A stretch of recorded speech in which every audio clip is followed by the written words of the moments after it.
இன்றைக்கி நம்ம சேனலில் மிகவும் எளிமையான முறையில் அவசரமாக வேலைக்கு போகிறவங்க, பேச்சுலர்ஸாக இருக்கக்கூடியவங்க, இன்னும் பிகினர்ஸ் டக்குன்னு செய்யக்கூடிய அளவுக்கு ஒரு அருமையான பிரேக்ஃபாஸ்ட் இல்லை, நீங்கள் எந்த நேரத்துலையும் செஞ்சு சாப்பிட்லாம். இதை ஸ்நாக்ஸாகவும் சாப்பிட்லாம், பிரேக்ஃபாஸ்ட்டாகவும் சாப்பிட்லாம், லஞ்சாகவும் சாப்பிட்லாம்.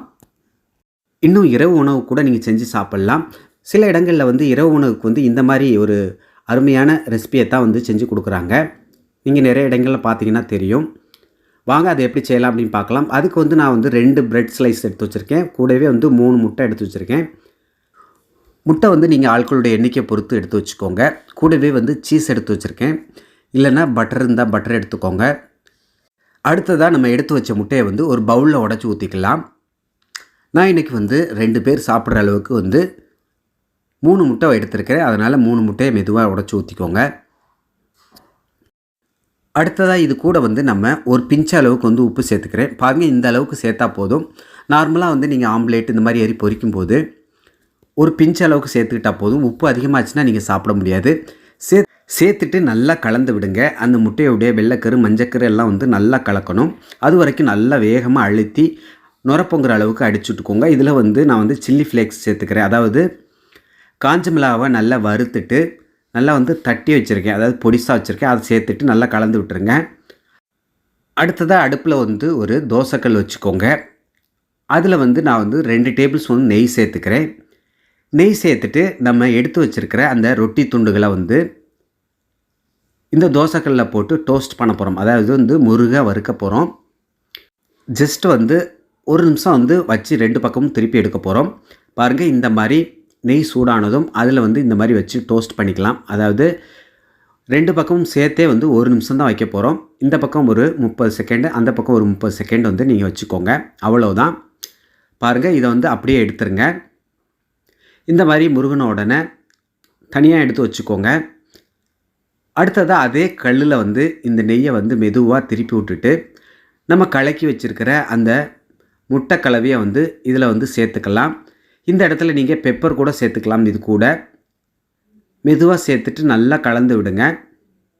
அதாவது நம்ம சேர்த்த முட்டை அந்த தோசைக்கல்லில் எல்லா பக்கமும், அதாவது எல்லா ஓரங்கள்லேயும் படுற மாதிரி சுற்றி விட்டுக்கோங்க. மெதுவாக இந்த மாதிரி சுற்றி எடுத்து விட்டுக்கோங்க. இப்போ நமக்கு தேவையான பக்குவத்தில் எல்லா ஓரங்கள்லேயும் பட்டுருச்சு. அடுத்ததாக நம்ம எடுத்து வச்சுருக்க அந்த ரொட்டி துண்டுகளை 2ஐயும் நடுவில் 2 பக்கமும் இந்த மாதிரி வச்சுக்கோங்க. இந்த மாதிரி வச்சுட்டு மெதுவாக அந்த பக்கமும் இந்த பக்கமும் ஓரங்களை இந்த ப்ரெட்டு மேலே மெதுவாக தூக்கி விட்டுருங்க. பாருங்கள், நான் செய்கிற மாதிரி செஞ்சுக்கோங்க. நான் வேலை பார்க்கக்கூடிய இடத்துல ப்ரெட் ஆம்லேட் இந்த மாதிரி டிஃப்ரெண்ட்டான முறையில் போட்டு கொடுப்பாங்க. ரொம்ப டேஸ்ட்டாக இருக்கும். அதை தான் நான் உங்களோட ஷேர் பண்ண ஆசைப்பட்டேன். அதனால் இதை ஷேர் பண்ணிக்கிறேன். நண்பர்களே, உங்களுக்கு ப்ரெட் ஆம்லேட் பிடிக்குமா, ப்ரெட் டோஸ்ட் பிடிக்குமா அப்படிங்கிறத கமெண்ட் பாக்ஸில் தெரியப்படுத்துங்க. அடுத்ததாக நம்ம எடுத்து வச்சுருக்க அந்த சீஸை இந்த மாதிரி பிரித்து எடுத்து நடுவில் வச்சுருங்க. பாருங்கள், இந்த மாதிரி வச்சுக்கோங்க. வச்ச பிறகு அடுத்த பக்கத்தை இந்த மாதிரி கரண்டியால் மெதுவாக திருப்பி விட்டுருங்க. அவ்வளவுதான். திருப்பி விட்டுட்டு கரெக்டாக 1 நிமிஷம் அதை சூடு காட்டிடுங்க. 2 பக்கமும் பெரட்டி திருப்பி விட்டு சூடு பண்ணிக்கோங்க. அவ்வளவுதான். 1 நிமிஷம் கழித்து நீங்கள் எடுத்து இறக்கி அதை கட் பண்ணி சாப்பிட ஆரம்பிச்சிடலாம். செம டேஸ்ட்டாக இருக்கக்கூடிய, அதாவது வேலைக்கு செல்லக்கூடியவங்க எளிமையான முறையில் பிரேக்ஃபாஸ்ட் செஞ்சு சாப்பிட்டுட்டு போகிற அளவுக்கு இந்த ரெசிபி ரொம்ப ஆப்டாக இருக்கும். பாருங்கள், இந்த மாதிரி கட் பண்ணிவிட்டு நீங்கள் 2 பேர் சாப்பிட்லாம் தாராளமாக. ஓகே நண்பர்களே, இதே மாதிரி பக்குவத்தில் இதே அளவுகளோட நீங்களும் ப்ரெட் ஆம்லேட் இந்த மாதிரி வித்தியாசமாக போட்டு உங்கள் குழந்தைகளுக்கு கொடுத்து டேஸ்ட் எப்படி இருக்குன்னு பார்த்துட்டு சொல்லுங்கள். இந்த வீடியோ உங்களுக்கு பிடிச்சிருந்தா லைக் பண்ணுங்கள். உங்கள் நண்பர்களும் சொந்தங்களும் பார்க்கணுன்னா அவர்களுக்கும் ஷேர் பண்ணுங்கள். மறக்காமல் நம்ம சேனலை சப்ஸ்கிரைப் பண்ணாதவங்க சப்ஸ்கிரைப் பண்ணிக்கோங்க. ஃபாலோ பண்ணாதவங்க ஃபாலோ பண்ணிக்கோங்க. ஓகே நண்பர்களே, எல்லோரும் பாதுகாப்பாக இருங்க. இதே போன்ற அடுத்த ஒரு வீடியோவில் சந்திக்கிறேன்.